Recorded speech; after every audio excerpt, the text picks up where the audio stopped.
Queridos, como você chegou aqui nesta manhã? Como é que está o teu coração? Você está preparado para aquilo que Deus quer falar contigo nessa manhã? Durante esse mês, nós estamos estudando a vida de patriarcas e profetas e temos aprendido muito com a experiência daqueles homens de fé. Homens que tiveram experiências extraordinárias com Deus. E que nós podemos nos espelhar e olhar para o nosso coração e também decidir ter algumas experiências extraordinárias com o Senhor. E o tema da mensagem de hoje, nós vamos estudar sobre a vida de Elias, sobre uma experiência de Elias. E nós vamos ver como Elias teve atitudes de uma fé corajosa. E eu quero desafiar você a olhar para o teu coração e como é que você tem caminhado pela fé.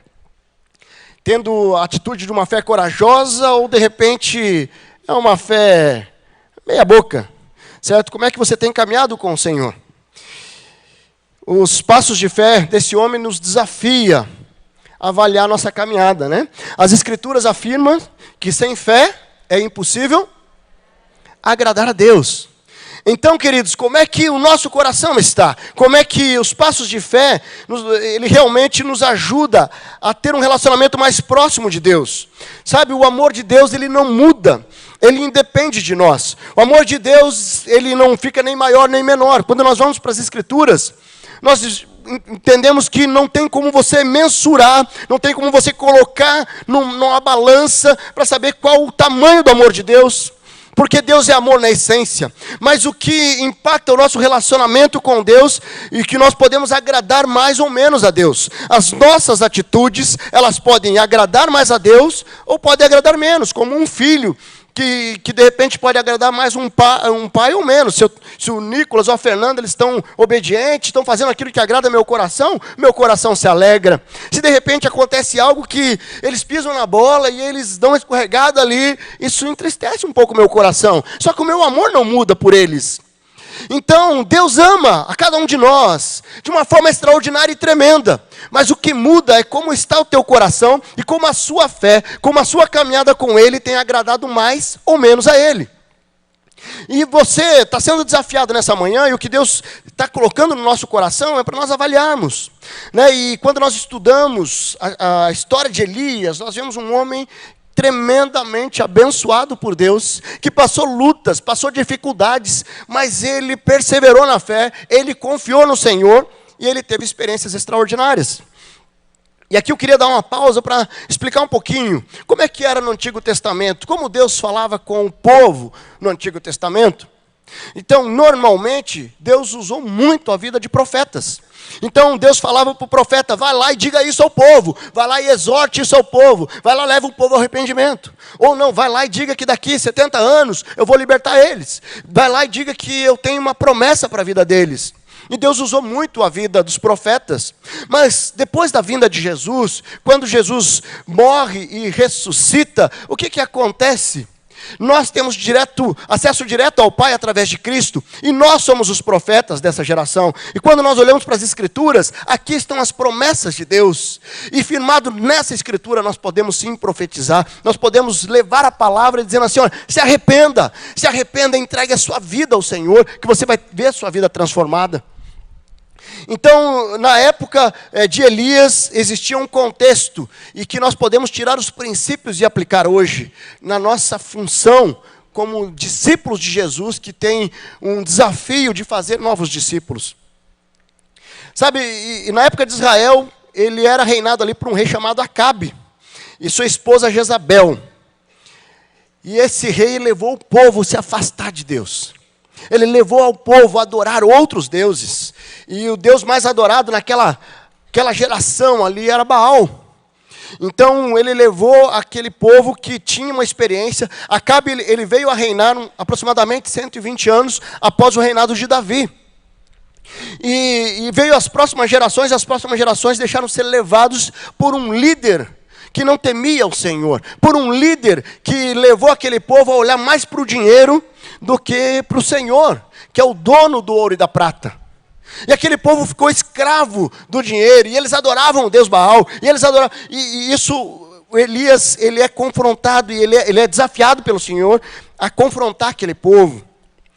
Quando nós olhamos lá o primeiro confronto que Elias faz para Acabe, está lá no 1 Reis 18, vai ser projetado, aí ele diz lá, depois de um longo tempo, no 3º ano de seca, a palavra do Senhor veio a Elias, vai apresentar-se a Acabe, pois enviarei chuva sobre a terra.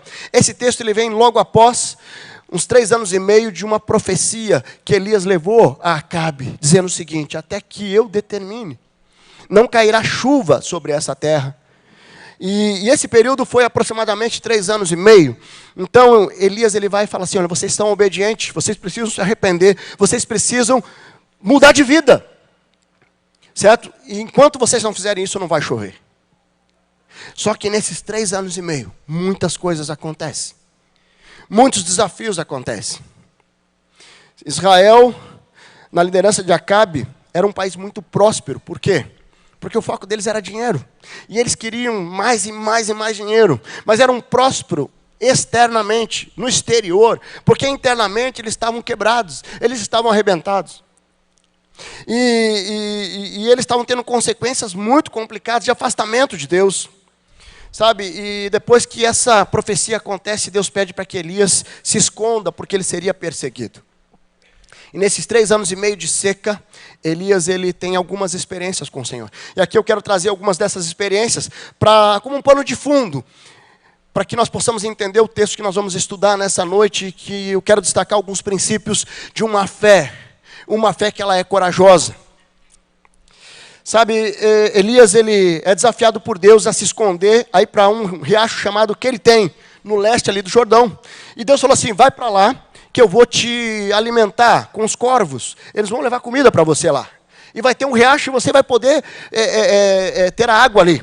E Elias ficou ali, e nesse processo ele foi sustentado por Deus. E Deus mandava diariamente aqueles corvos levar comida para ele. E ele se alimentava e ele estava sendo sustentado. E aquele riacho foi secando, porque a seca foi aumentando. E aí Deus chega e fala para ele assim: ó, agora você vai para uma cidade chamada Serepta. E lá tem uma viúva que vai alimentar você. Aí Elias sai dali, e ele chega na cidade. E ele chega na casa dessa viúva. Daí chega lá: vai lá, traga um pão para mim aqui. E a viúva fala assim: mas eu não tenho. Eu só tenho aqui um pouquinho de farinha, um pouquinho de azeite. E eu vou fazer um pão agora. Eu ia fazer agora para mim e para o meu filho. Nós íamos comer hoje esse pão. E logo em seguida nós íamos esperar a morte. Porque não tem mais comida. Não tem para onde correr. E Elias falou assim: vai lá, faça o pão e traga para mim. E ela, em obediência, entendendo que aquele homem era um profeta de Deus, ela vai lá e faz. Imagine a situação. Imagine o pastor Silvado, ele vai na casa de uma família que está com uma grande dificuldade, está passando fome, precisando ser sustentado, cuidado aqui pela cesta básica da ABC, com muita alegria a gente faz e tem abençoado muitas famílias. Mas ela está lá e tem um restinho, que dá para fazer só um bolo, e o pastor Silvado gosta de bolo de chocolate, né? E aí chega lá, o pastor Silvado vai lá, faça um bolinho de chocolate para mim, mas pastor, só tem aqui um pouquinho que dá para fazer, e é para nós comermos aqui e vai acabar. Não, vai lá, passa para mim. Imagine como seria. Puxa, mas um profeta de Deus, um homem de Deus vem aqui e vai deixar o povo sem comer. Vai deixar a família sem comer. E foi isso que Elias fez. E aí aquela mulher dá um passo de fé e ela traz aquele pão. E o que acontece com a farinha? Ela volta a multiplicar, o azeite multiplicar, e a farinha multiplica, e o azeite multiplica, e ela vai e faz outro pão, e ela vai e faz outro, e as coisas vão acontecendo. E de repente Elias fala assim: enquanto tiver esse período de seca, aquele farinha e aquele azeite não acabou. Porque um passo de fé. E aí Elias, aquela viúva experimenta esse passo de fé e de repente tem um outro desafio. O filho fica doente. E o filho fica doente e ele pega e para de respirar. E ela chega e fala assim: olha o que você trouxe aqui para minha casa. Você veio aqui como um profeta de Deus, agora meu filho morreu. Elias pega aquele menino nos braços, leva para um quarto, faz uma oração: Deus, o Senhor me trouxe aqui. E aquele menino volta a respirar e ele entrega aquele menino para aquela viúva, dizendo: está aqui teu filho. Quantas experiências com o Senhor Elias estava tendo, experimentando milagres de Deus, tendo atitudes de fé. Deus pode operar milagres independente de nós, mas muitas vezes o que Deus espera é que a nossa atitude de fé corajosa seja colocada em prática. Como é que você tem caminhado com a sua fé? Como é que você tem vivido a sua fé? Será que a sua fé é aquela fé que é poderosa, que é corajosa? Ou você tem aquela fé, sabe, aquele lá, eu estou com uma enfermidade, eu vou orar por alguém que está enfermo. Deus, se for da sua vontade. E a motivação de falar, se for da sua vontade, não é porque você está interessado na vontade de Deus. É que você tem medo de orar pela cura, crendo que Deus tem poder para curar, tem poder para fazer um milagre, tem poder para abrir uma porta de emprego, tem poder para restaurar o casamento, tem poder para operar grandes coisas em nosso meio. Como é que tem sido sua caminhada de fé? Deus tinha operado pequenos e grandes milagres da vida de Elias. E através da vida dele, certo? Não tenho dúvida que o Senhor está operando milagres na sua vida. No entanto, mais do que milagre, você precisa experimentar ou ter uma experiência extraordinária com o Senhor. Mas sabe, mesmo depois desses desafios, após os 3 anos e meio ali aproximadamente, veio um desafio maior para Elias. É nesse texto que eu queria refletir com você. Você pode abrir lá 1 Reis 18. Existia um desafio maior. Elias teria o desafio de enfrentar os profetas de Baal. Os profetas que servia a um rei, que perseguia os profetas de Deus.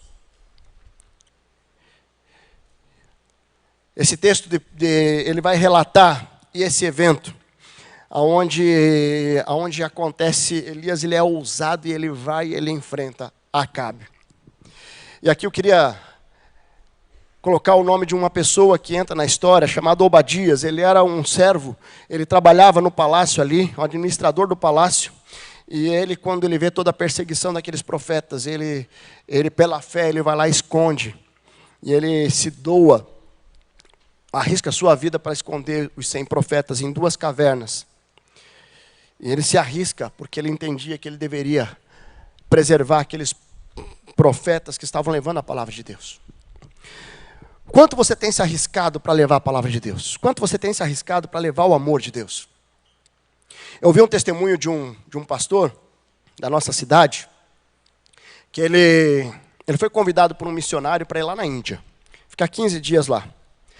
E ele estava explicando que lá na Índia não é proibido você ser cristão, é proibido você converter as pessoas. Então, quem nasce hindu, ele nasce hindu e vai morrer hindu.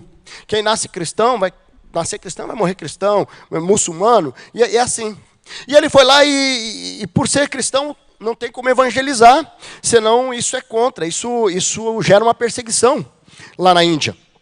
E ele foi lá e disse que participou de um batismo. Que privilégio participar de batismo de indianos que se converteram ao Senhor Jesus. E aí, só que logo que ele batizou, aquele evento vazou a informação, e o missionário identificou lá e deu um sinal para ele, vamos embora, entrou no carro e vazaram, como diz os jovens, né, para não serem presos. E aí ele falou assim, não, mas porque eu tive uma informação que ficaram sabendo do batismo. E aí aconteceu, eles passaram aqueles dias lá e conheceram o projeto e tal. Ele falou, você vai pregar na praça. Como pregar na praça? Não, você pode pregar, só não fazer apelo. Então tá bom. E aí disse que ele chegou para pregar na praça e estava lá os cristãos. E ali, só que um pouco mais distante tinha alguns indianos. Os hinduístas que estavam ali queriam ver o que aquele homem ia falar. E ele iniciou falando assim, olha, Deus, ele faz milagres e ele confirma a promessa dele através de experiências com ele, experiências naturais aqui. E aí a hora que ele viu, já tinha saído essa palavra. E aí ele falou assim que ele começou a pregar, deu uns 10 minutos, começou o céu a escurecer, começou a vir uma tempestade, falou assim, ixi, acho que oramos pouco. E ele estava incrédulo, porque ele achou que tinha orado pouco, porque estava vindo uma chuva, aquele povo na praça, tudo ao ar livre, e ia todo mundo embora. E começou a cair uma tempestade ali. E nada. E o povo ali. E caiu chuva torrencial. E o povo ali. E a hora que terminou aquela mensagem, ele desce, o povo vindo em volta, o missionário chegou, pastor, venha, vamos embora, entra no carro. Falou, mas o que eu fiz de errado? Né, eu não fiz apelo, o que eu fiz de errado? E eles entram no carro e ele sai, sem entender, sai de uma estrada, 4 horas e meia de viagem, e aquele missionário não falava nada. Mas estava assim, impactado e não falava nada, e ele tentando saber o que tinha acontecido, E depois ele descobre o que tinha acontecido. Naquele lugar fazia mais de 6 meses que não caía uma gota de água. E eles já tinham pedido para todos os deuses deles ali para mandar chuva e não mandava. E a hora que ele começa a pregar, cai chuva do céu. Aquelas pessoas começaram a dizer, esse homem, o Deus dele é o Deus verdadeiro. O Deus dele é poderoso. Queridos, se arriscar por amor a Deus. Por amor a Deus. Tem muita gente que ao invés de se arriscar por amor a Deus, não consegue nem imaginar uma situação como essa, mas não quer de repente convidar o vizinho para o pequeno grupo, porque o que vai pensar de mim? Nós precisamos olhar com os olhos de Deus e dar passos de fé corajosos, porque Deus quer alcançar muita gente. Deus está aí, tem muita gente clamando para conhecer esse amor, clamando para conhecer a Cristo. Sabe, quando nós voltamos para o texto de Elias, ele sai, ocorre uma situação ali. Obadias e o rei saem em direções diferentes. E Obadias encontra com Elias. E aí Elias fala assim, pode falar lá para o rei Acabe que eu estou indo lá. E eu vou conversar com ele, eu estou levando uma palavra de Deus para ele.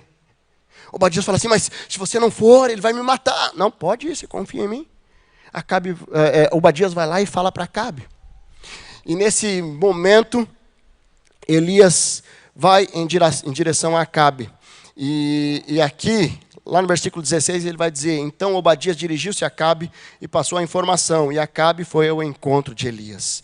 E eu quero destacar nesse texto, a partir do versículo 17, eu quero tirar alguns ensinamentos desse evento, onde Elias enfrenta os profetas de Baal. E eu quero destacar algumas atitudes de fé corajosa da vida de Elias, e que nós podemos aprender, e que nós podemos olhar com os olhos de Deus para as circunstâncias da nossa vida, para que possamos também ter uma fé corajosa em várias situações, seja na nossa vida pessoal, seja na nossa vida ministerial, na nossa vida com Cristo. Ok? Então vamos lá. Antes de começar aqui, de eu trazer esses destaques, deixa eu fazer um resumo dessa história. Como o texto é longo, nós vamos estar durante a mensagem caminhando pelo texto. Então Elias, ele vai e se encontra com Acabe. E ele fala assim, olha, pode mandar vir aqueles 450 profetas de Baal, manda vir também os 400 profetas que têm comido na mesa de Jezabel, e reúna todo o povo de Israel, que eu quero provar que o nosso Deus é o Deus poderoso. E eles se reúnem lá. E aí Elias fala para os profetas de Baal, construi aqui um altar, pegue o animal, coloque em cima, peça que venha fogo do céu. Vocês podem fazer de tudo, somente não coloquem fogo, peça que venha o fogo do céu. Peça que o seu Deus traga fogo do céu. E eles ficam ali, e passam as horas, e nada acontece, e eles começam a se tirar sangue de si mesmo com lanças, e nada acontece. E eles entram em transe, e nada acontece. E chega um momento que Elias começa até a zombar deles, e nada acontece. E a hora que eles terminam, Elias vai lá e arruma aquele altar, e ele coloca ali 12 pedras, que representam as 12 tribos de Israel. Ele constrói aquele altar e ele faz uma oração simples. Deus, eu estou aqui porque eu sou obediente ao Senhor, derrame. E ele manda colocar água em cima, e traz mais água, e abre, e tem a valeta em volta, e aquela valeta enche de água, e ele ora, e Deus traz fogo do céu e consome. E a partir do momento que cai fogo do céu e consome aquele sacrifício, o povo diz, nosso Deus é o Senhor, Deus é o Senhor. E ali as pessoas entendem que eles estavam no caminho errado, e eles se convertem novamente, e eles voltam a Cristo, eles voltam a Deus, voltam o coração para o Senhor, e eles são impactados por aquela experiência. Sabe, então nós vamos ali, primeira Reis, a partir do versículo 17, nós vamos ver ali a atitude de fé corajosa, requer ousadia. Veja ali, quando viu Elias, está sendo projetado, disse-lhe, é você mesmo o perturbador de Israel? Não tenho perturbado Israel, Elias respondeu, mas você e a família do seu pai têm. Vocês abandonaram os mandamentos do Senhor e seguiram aos Balaíns. Agora convoque todo o povo de Israel para encontrar-se comigo no Monte Carmelo. E traga os 450 profetas de Baal, os 400 profetas de Aserá, que comem à mesa de Jezabel. Acabe convocou então todo Israel e reuniu os profetas no Monte Carmelo. Sabe, a primeira atitude de Elias que nós conseguimos destacar aqui é a ousadia. A ousadia que não foi firmado na coragem dele, mas na fé em Deus. O Deus que havia enviado para que ele pudesse confrontar, levar aquele povo ao arrependimento.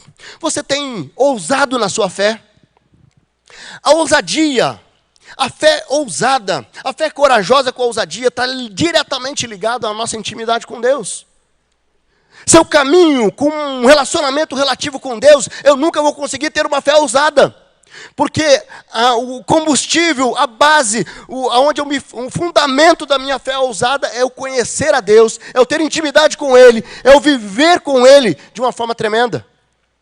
Como é que você tem caminhado com o Senhor? Como é que está a sua intimidade com Deus?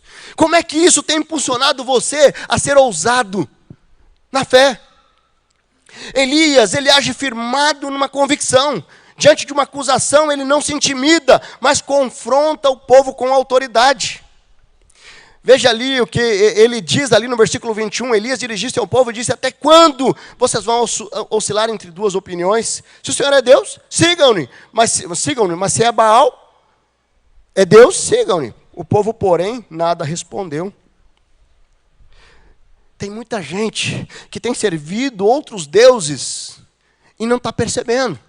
E de repente é um emprego, e de repente é uma segurança do gerente de banco, e eu não tenho passos de fé ousados, porque a minha confiança está em algo que é limitado, que é terreno, e que não tem poder que o nosso Deus tem. Nós precisamos se posicionar, ou nós estamos com Deus ou contra Deus.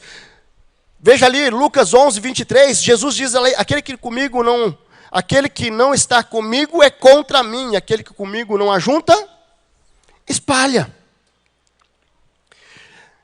Deus está falando num compromisso de unidade. Deus está falando de um compromisso de unidade. Quem aqui estava lá no ano de 2000, quando nós compramos essa propriedade? Levanta a mão. Você pode ficar de pé? Vocês que estavam aqui? Ficam de pé. Eu também estava aqui. Ficam de pé. Quem está sentado, dá uma olhada para esses homens e mulheres. Dá uma salva de palmas para eles. Queridos, pode sentar. O que aconteceu há 20 anos atrás? Exatamente no dia 8 de maio de 2000. Ou seja, o ano que vem nós estamos completando 20 anos que foi fechado o negócio da compra dessa propriedade. E a igreja foi levada a dar um passo de fé. Um passo ousado de fé.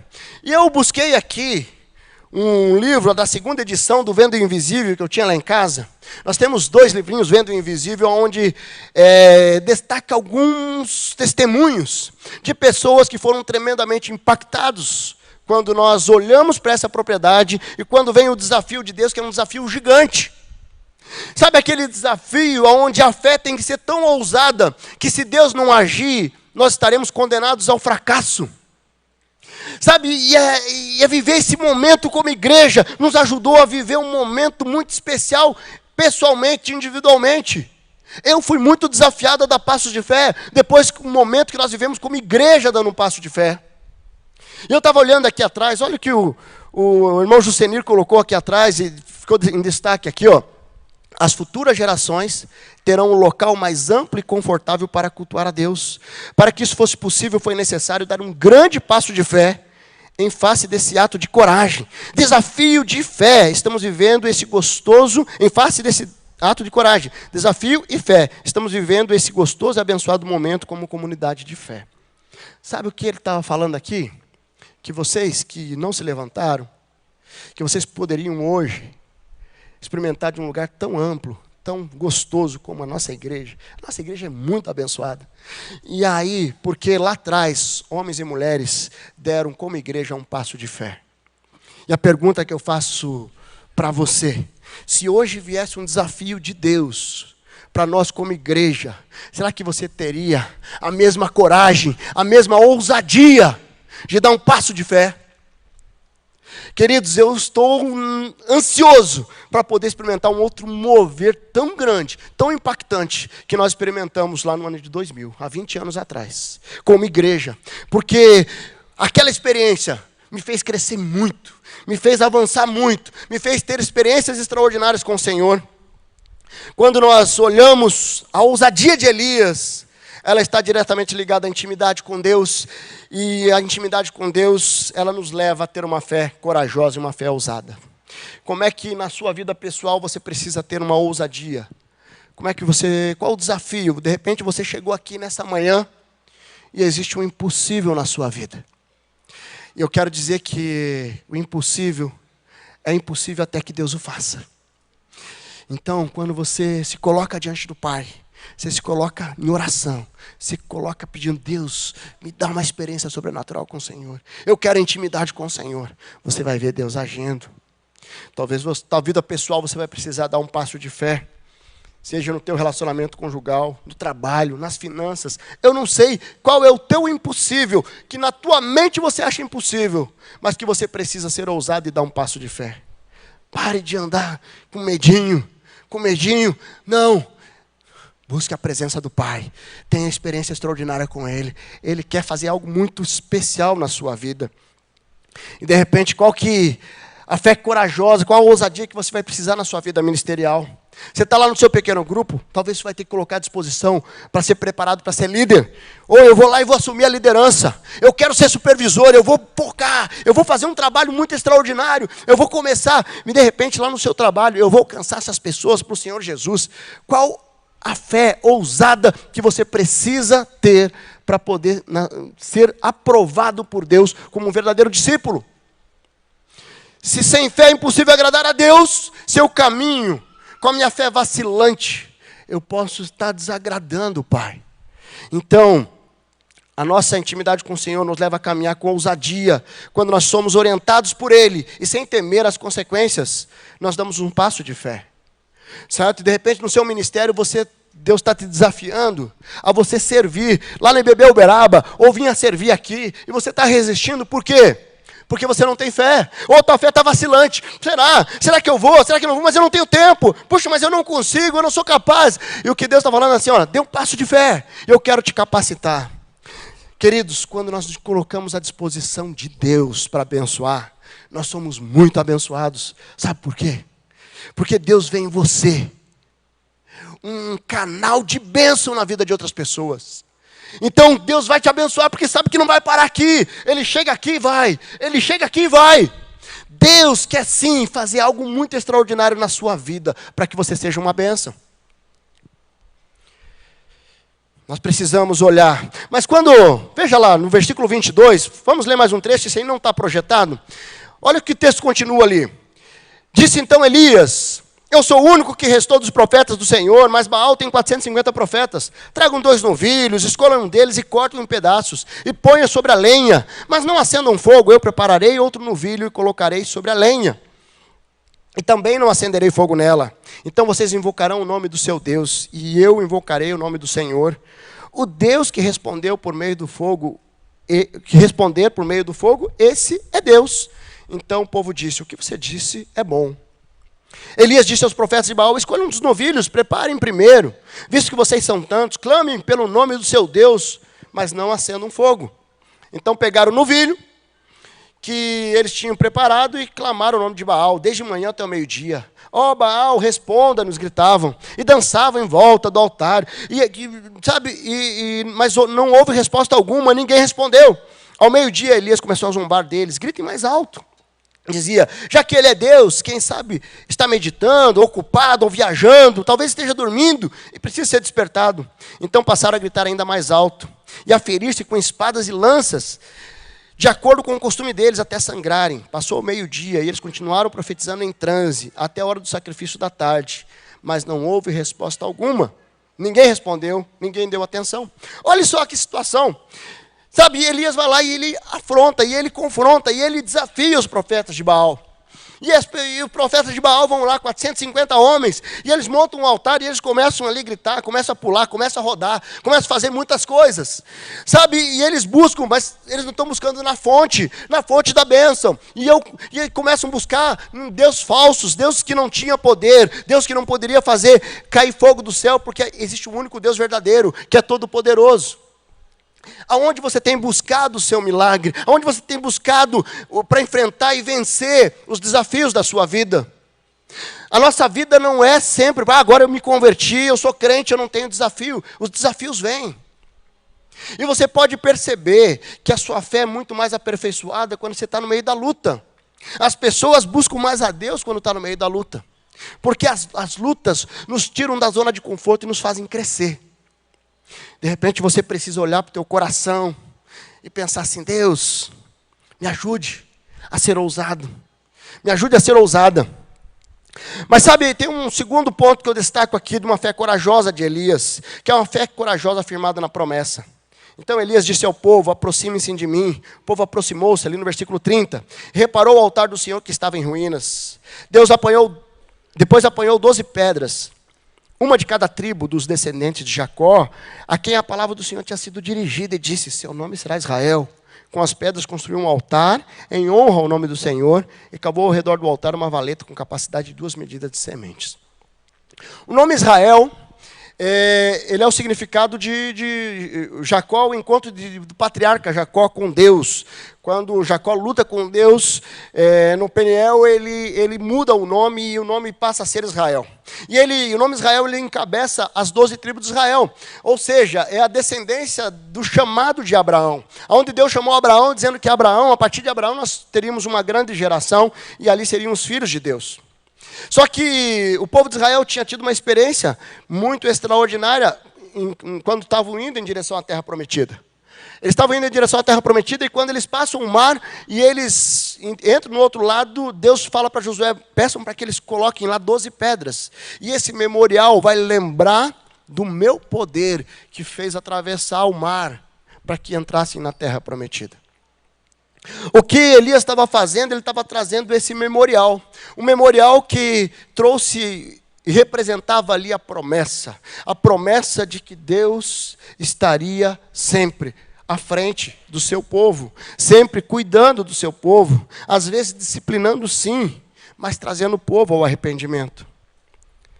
Elias foi enviado por Deus para levar esse povo ao arrependimento. E a promessa que ele estava firmado, que está lá em Gênesis 12, quando Deus chama Abraão, ele fala: por meio de vocês todos, por meio de vocês todos os povos da terra serão abençoados. Elias enfrentou profetas de Baal, firmado numa promessa. Qual a promessa para a sua vida? Sabe aonde que estão as promessas? Está aqui. Deixa eu fazer um destaque aqui. Quando nós vamos para o Antigo Testamento, como é que Deus falava com o povo? Deus, ele pegava aqueles profetas, falava assim: vai lá e fala para o povo isso. Vai lá e exorte o povo com relação a isso. Peça que eles se arrependam. Peça que eles mudem de vida. Peçam que eles... Só que a palavra de Deus, ela vem, e a nossa profecia hoje. Aqui estão as promessas do Senhor. E nós podemos caminhar firmados nessa promessa. E quando hoje Deus fala conosco através da palavra de Deus e a revelação do Espírito Santo de Deus. Então, quando nós olhamos para essa promessa que Elias se firmou para dar aquele passo de fé, nós precisamos olhar para a nossa promessa. O que Deus prometeu para você e para mim. Para que nós possamos caminhar pela fé. Quando nós olhamos para as Escrituras, nós temos muitas promessas. Mas a principal delas é a promessa da vida eterna. Quando nós entregamos a vida ao Senhor Jesus, nós temos prometido a vida eterna. E quando a gente caminha pela vida firmado nessa verdade, eu estou com os olhos na eternidade, entendendo que nós estamos aqui de passagem, fica muito mais fácil. Eu não vou gastar tempo buscando soluções em coisas que não têm poder para me solucionar. Eu não vou entrar em toda a briga que eu entraria. Eu não vou ficar guardando tanta mágoa e ressentimento que eu guardo, porque eu estou firmado na promessa da salvação. Então eu caminho pela vida com mais leveza no meu coração. Sabe, mas daí nós temos outras promessas. Promessa de vida longa quando honramos os nossos pais. Você tem honrado seus pais? Nós estamos vivendo uma geração que os pais estão ficando idosos. E os pais idosos precisam de cuidado. E Deus promete vida longa quando nós honramos. Sabe, promessa de honra quando abrimos mão do nosso orgulho. Lá em 1 Pedro 5,6 diz lá que Deus se opõe aos orgulhosos, mas concede graça aos humildes. Você tem andado orgulhoso? Promessa de cuidado, de levar a nossa ansiedade quando nós colocamos a nossa vida diante do Pai. Queridos, quando eu perco os olhos da promessa, eu perco a capacidade de viver uma fé corajosa. Tem um jovem que tem caminhado e ele, lá na infância, ele foi induzido a mentiras, ele foi desviado da promessa. E esse desvio da promessa faz com que ele venha para a vida adulta, não acreditando num Deus que é todo-poderoso. E ao não crer nisso, ele vem com 22, 23 anos, ele decide se declarar homossexual e ele começa a viver uma vida de promiscuidade. Porque havia uma perda da identidade dele, ele perdeu a identidade. E quando nós perdemos a identidade, quando nós perdemos a promessa de Deus, que diz que nós somos filhos amados do Senhor, e que o sangue dele derramou pela minha vida, pela sua vida, aí nós deixamos ser levados pelos enganos dessa sociedade. E quando nós olhamos para esse rapaz, o que ele precisa é resgatar a identidade. Igual aquele filme que passou agora recentemente, de um desenho, o Rei Leão, onde ele olha para aquela água e ele vê refletido a imagem do pai ali, ele resgata a identidade dele, ele deixa de comer inseto e ele volta para salvar a geração dele. É assim que muitas vezes nós precisamos olhar e resgatar a nossa identidade. Qual a sua identidade em Cristo? Qual a promessa que Deus tem para a sua vida? Como Deus tem trabalhado no seu coração? Pensando numa promessa ministerial. Deus, Ele te colocou aqui para quê? Para que você frutifique aonde você está plantado. Deus te trouxe aqui na IBB, para que, não que você seja um frequentador de igreja, mas que você possa se envolver, que você possa se engajar, que possamos estar juntos, avançando, pregando o Evangelho, levando pessoas a conhecer a Cristo, levando pessoas a ser restauradas pelo Senhor.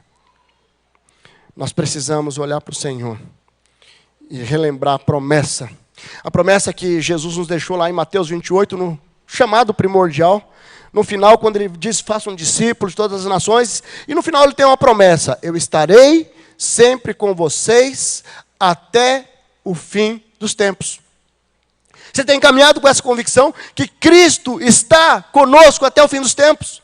É assim que nós caminhamos. Quando você caminha com essa certeza de que Jesus está comigo, é nessa promessa, você pode sim dar passos de fé corajosos.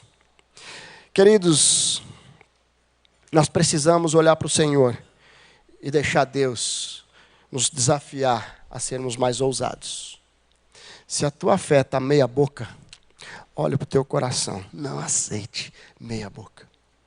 Não aceite uma fé relativa. Viva intensamente com o Senhor. Se está faltando fé, qual o antídoto? Busque mais intimidade. Busque mais a presença do Pai. Porque quanto mais eu busco, mais a minha fé aumenta. Quanto mais eu conheço a Deus, mais eu sou ousado. Quanto mais eu conheço as promessas de Deus para a minha vida, mais eu sou levado a dar passos de fé. Indo para o final, nós vemos ali no versículo 36 que a atitude de uma fé corajosa requer obediência. Veja lá, a hora do sacrifício. O profeta Elias colocou-se à frente e orou: ó Senhor, Deus de Abraão, de Isaque e de Israel, que hoje fique conhecido que tu és Deus em Israel, e que sou o teu servo, e que fiz essas coisas por ordem sua. Ele fez tudo por ordem sua, ordem do Senhor. Obediência é a chave do sucesso com Deus. Elias foi obediente ao enfrentar os profetas de Baal, como tinha sido obediente nas ordens anteriores do Senhor. Você tem caminhado em obediência, você tem caminhado buscando o Senhor, você tem caminhado procurando conhecer a vontade de Deus e viver a vontade de Deus. Ele não questionou a ordem de Deus, o desafio parecia grande, mas ele decidiu dar um passo de fé em obediência ao Senhor. Qual a área da sua vida que você precisa buscar obediência? Pensando na sua vida pessoal, de repente você olhando para o seu casamento, Você precisa honrar mais a sua esposa. Você precisa honrar mais o seu esposo. Você precisa buscar a direção de Deus no teu casamento. Pensando nos seus filhos, você está negligenciando, porque você está tão preocupado com o seu trabalho, que você não tem tempo de qualidade com seus filhos. E de repente você precisa ser obediente, onde Deus nos desafia. Tenha uma vida de intimidade com seu filho, invista na vida dele, ajude ele a desenvolver todo o potencial dele. Na sua vida ministerial, qual a obediência que você precisa hoje colocar diante do Pai? De repente você está negligenciando o teu tempo com Deus, teu tempo de intimidade, teu devocional, teu tempo de oração, certo? Isso tem gerado consequência. Ou de repente Deus está falando no teu coração, venha aqui servir, se coloque à disposição para ser um líder no PGM, para ser um supervisor, e você está resistindo. Por quê? Porque a desobediência está no teu coração. Elias tinha plena convicção do poder de Deus, ele caminhava com Deus, ele era sustentado por Deus, mas ele foi obediente, e essa obediência trouxe consequências, que é a vitória. Eu queria finalizar contando uma historinha, que reflete um pouco essa fé corajosa, uma fé que é ousada, uma fé que é firmada na promessa, e uma fé que é obediente. Teve uma situação que aconteceu com meu filho Nicolas, com o nosso filho. E hoje de manhã eu perguntei para ele, filho, você lembra que ano que foi aquilo que aconteceu? Ele falou assim, foi dia 22 de maio de 2016. Ele sabe até o dia, a data. Queridos, eu cresci vendo meu pai. A nossa origem é portuguesa, e eu cresci vendo meu pai dizendo que levaria o meu avô para Portugal, para conhecer Portugal. Meu avô morreu, mesmo ele tendo condições, ele nunca levou. E isso incomodava meu coração, e aí eu cheguei para a Angélica, para minha esposa, e comecei a orar. Falei assim, vamos orar.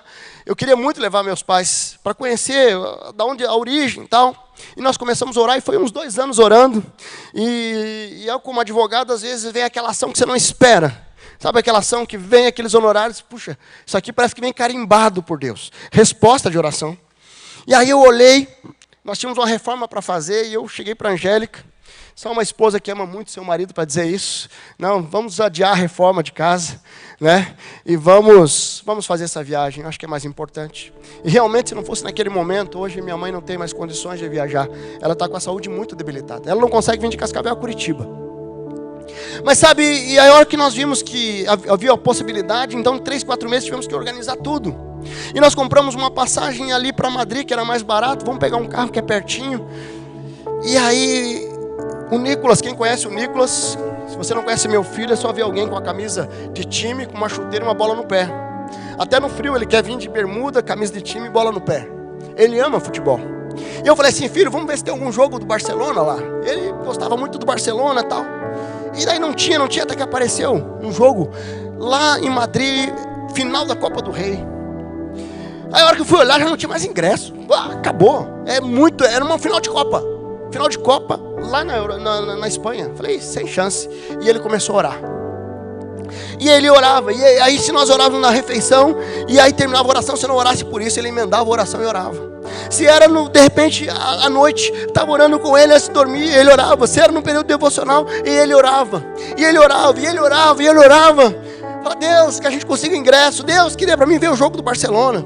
Aí de repente tem uma amiga muito querida nossa, que nós amamos muito ela, a Edna, estava lá na Espanha, tem a cunhada dela, ela foi lá a trabalho, e de repente ela conseguiu comprar. E ela manda a mensagem, consegui, e o Nicolas fez uma festa, gravou um vídeo, e pulamos, e agradecemos a Deus.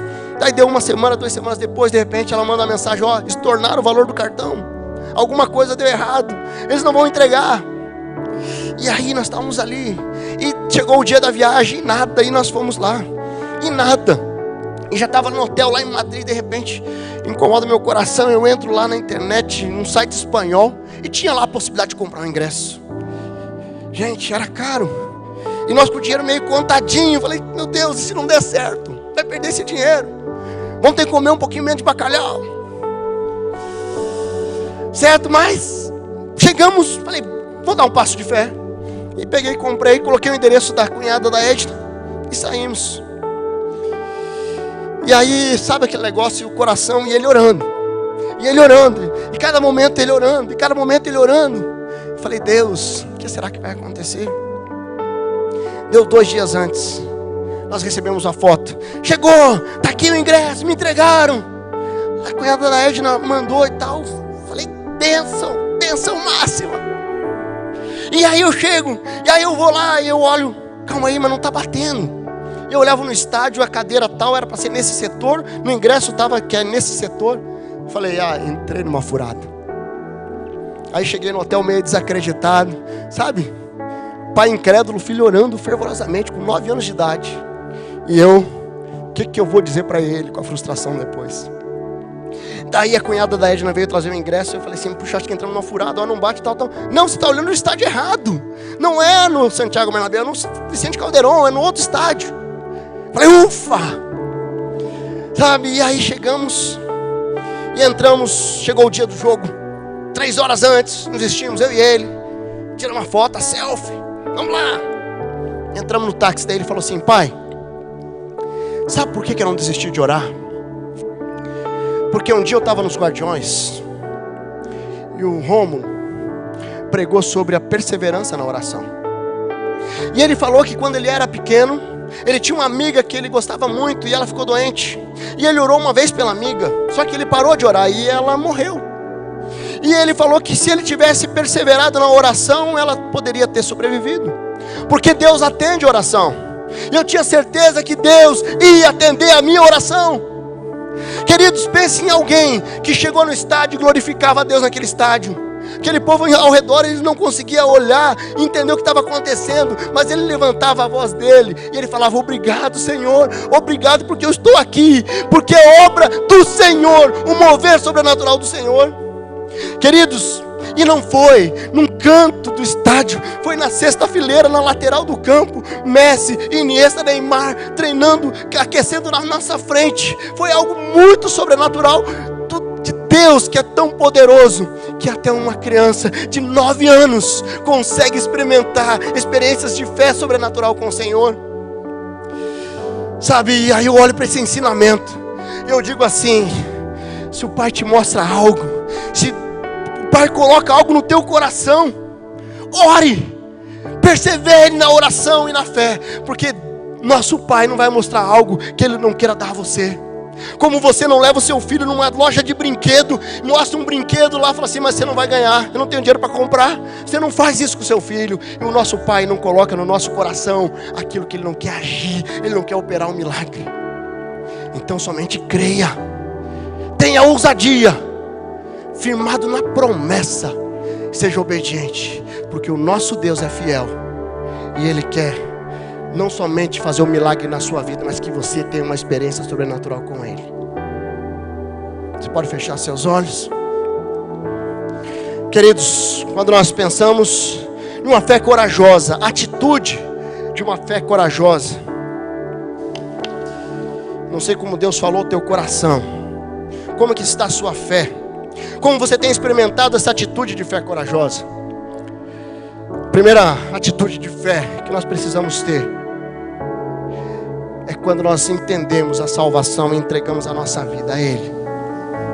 Por isso que eu quero desafiar você que está aqui nessa manhã, que você nunca deu um passo de fé de entregar a sua vida ao Senhor Jesus. Você tem tentado administrar a sua vida do seu jeito, e o que Deus está querendo dizer é que você pode entregar a sua vida plenamente a Ele, experimentar um mover sobrenatural dEle sobre a sua vida. Se você está aqui, você nunca tomou a decisão ao lado de Jesus, eu quero desafiar você a fazer uma oração aí onde você está, dizendo, Senhor, conversa aí, você e Deus, ore você e Deus. A igreja está orando. Senhor, eu reconheço que eu sou pecador, eu reconheço que eu sou pecadora, eu quero entregar minha vida em suas mãos, eu quero reconhecer que o Senhor é meu único e suficiente Salvador. Eu entrego a minha vida ao Senhor, em nome de Jesus.